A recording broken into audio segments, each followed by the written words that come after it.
नवीन काय करणार? कॅन्डल मार्च चालू आहे, वरून ऍक्शन नाही. बघा, लोकांच्या तीव्र भावना आहेत ज्या आपल्या 13 वर्षाच्या मुलीवर बलात्कार करून तिची निर्घृणपणे हत्या करण्यात आली.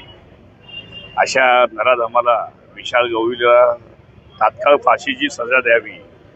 या सगळ्या जो कॅन्डल मार्च काढण्यात आला आहे त्याच्या मागचं हेतू हेच आहे की सरकारने त्याच्यावर ताबडतोब ॲक्शन घ्यावी. त्याच्या अगोदर आता काही दिवसापूर्वी आपण जर बघितलं की DCPने सांगितलेलं की एक कोणी सरकारी वकील नेमला गेला होता, पण कालच्या ज्या बातम्या आल्या त्याच्यामध्ये फडणवीस सरकारने उज्ज्वल निकम यांची नियुक्ती केलेली आहे.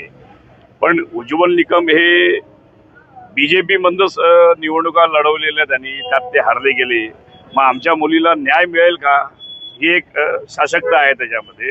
दुसरी गोष्ट की आज प्रसारमाध्यमातून जी आम्हाला माहिती मिळते आहे की तो BJPचा कार्यकर्ता होता, त्याचे फोटो व्हायरल होत आहेत.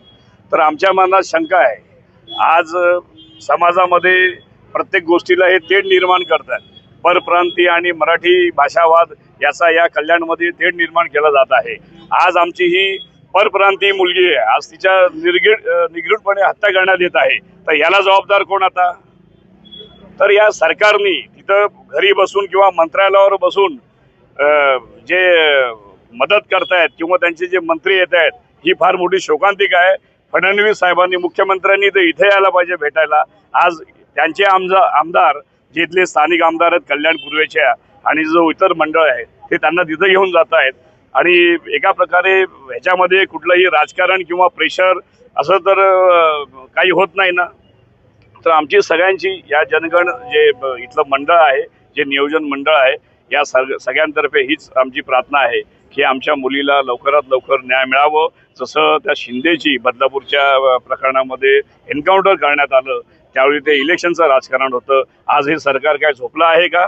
आज त्यांना एन्काउंटर करता येत नाही का? तर हा एक मोठा प्रश्न निर्माण